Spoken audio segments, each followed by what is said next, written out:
Hey all, Eric from Which Way Games here, and I wanted to do something new today. I wanted to talk about a game that we've been playing a lot recently and that we've really been enjoying, Midsummer Fayre by Gamewright, based here in Massachusetts.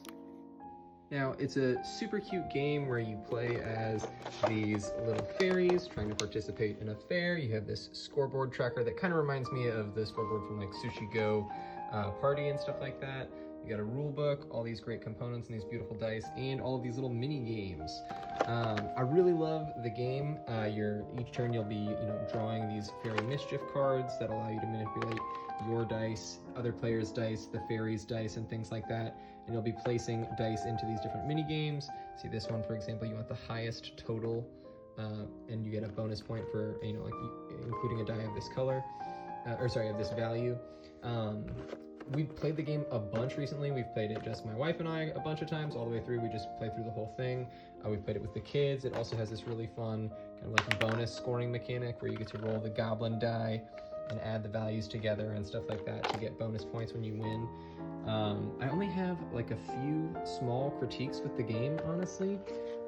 With some of these cards, it's a little difficult to tell like where, showing up really nicely on camera right now.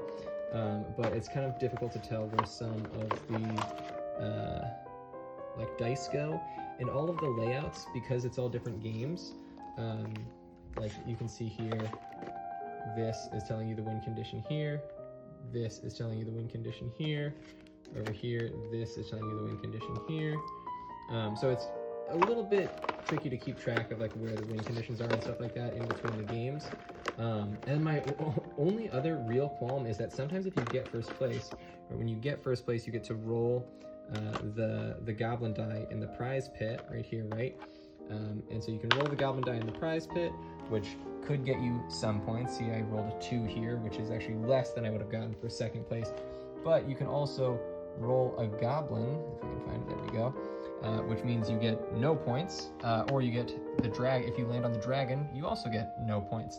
Now the goblin does let you steal a fairy mischief card from someone else, which is still valuable, but it does make it feel like a little bit of a risk to get first place. It's sometimes a better choice to choose second place because you're guaranteed those points.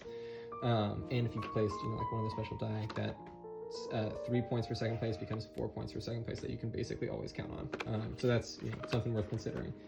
We have kind of like 2 house rules that we've modded for the game. If you get first place, it is you get 1 point by default, and you get to roll the die.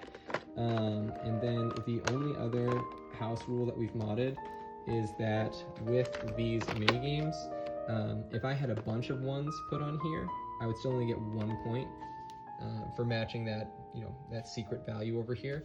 But we've house ruled it so that you get, if I put 3 ones here, I would get 3 points. So you can really kind of like stack up the points a little bit more.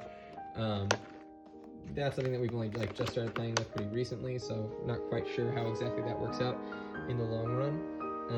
But this has been such a fun game to play. We love playing it on date nights. We love playing it with the kids. Honestly, 10 out of 10. Super fun game.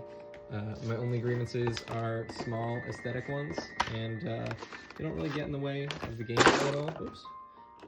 It's just personal preference kind of thing.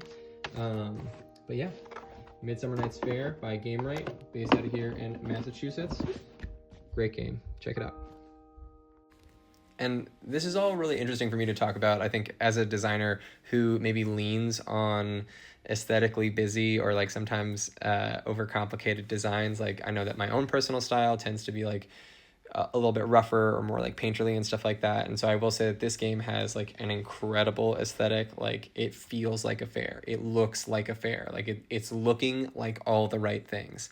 And also sometimes you have to, I think, as a player, kind of like work with the aesthetic to make sure that you have all the information that you need in order to participate in the game, like to the most of your ability. So it's an interesting, I think I haven't approached that from outside of like my own design perspective before. And I think it was just, neat to think about. And, the game just keeps hitting our table again and again and again.